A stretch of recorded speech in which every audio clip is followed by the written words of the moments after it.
Hi everybody, this is Bob the Bald Guy again from Colonial Auto Sales with another tip on how to buy a used car.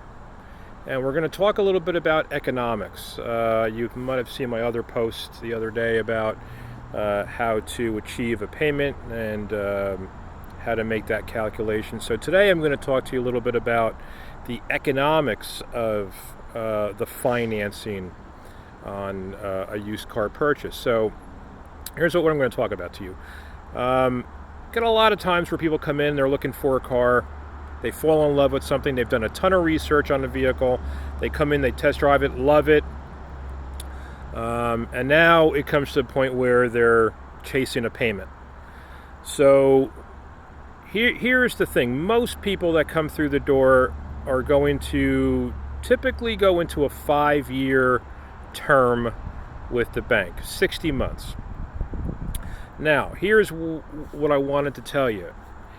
If you're chasing a payment, you have to be careful that if you are the kind of person that will typically get out of the vehicle in 3 years or 2 years, that's just the kind of person you are, going long term might not be the best alternative for you. So what do I mean by that?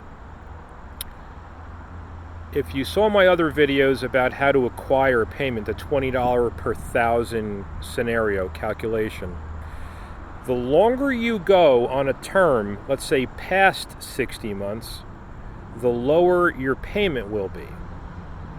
That's just simple math.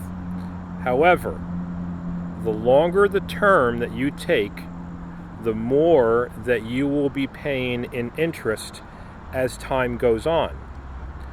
So we're going to talk a little bit about amortization on a loan. What that means is that if you're taking out, let's go back to that analogy of a 60-month term.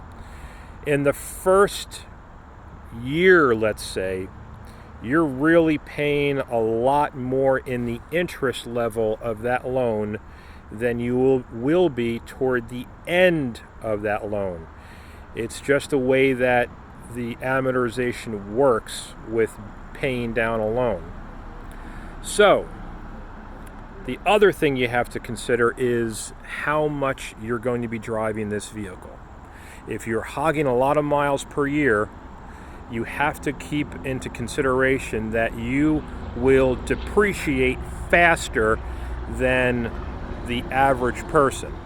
So you have to take that in consideration when you're looking at a vehicle to finance.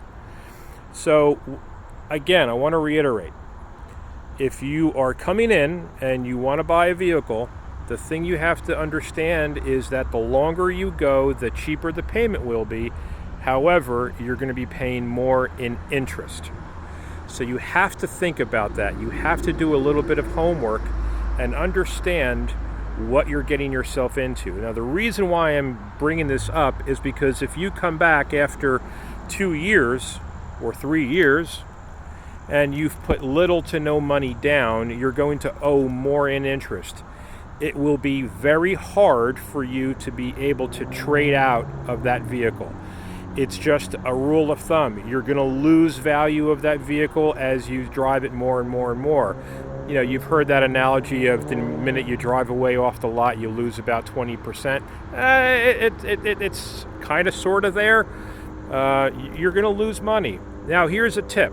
Here's Bob's tip of the day. Bob the Bald Guy tip of the day. If you do that, if you want to go in, get a loan, you don't want to put any money down, here's an opportunity. Overpay the loan. Let's say your payment is $200 a month. Overpay that every month. Pay $250, pay $260, pay $300. When you do that, you're putting more money toward the value of the vehicle and you're knocking out the interest. Therefore, giving you a better opportunity down the road to trade the vehicle in and not be in what we call an upside down situation. So that's basically it. Very simple math, very simple analogy. I've developed a YouTube channel. Just go into YouTube and type in Bob the Bald Guy, and it should take you to all my videos. I'm going to try to do this every day, post some new stuff, and all those videos will be on YouTube. So this is from Bob the Bald Guy. Peace out. Colonial Auto Sales, Route 611, www.colonialusedautosales.com. Peace out, everybody.